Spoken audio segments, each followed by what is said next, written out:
Hey there, Steve Gardner. Just want to introduce myself again and tell you a little bit about myself personally. I am from the greater Daytona Beach area. Basically grew up here, went to Sacred Heart School from second grade on. Father Lopez High School. Graduated from college, Western Carolina University.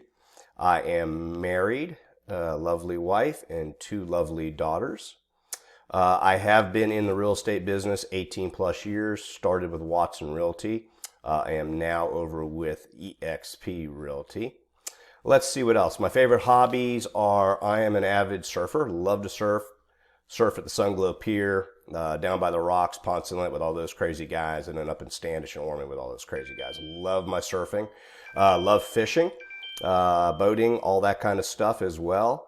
And I'm a big time Gator fan. Used to be president of the Volusia County Gator Club here locally. So anyway, that's a little bit about me and my background.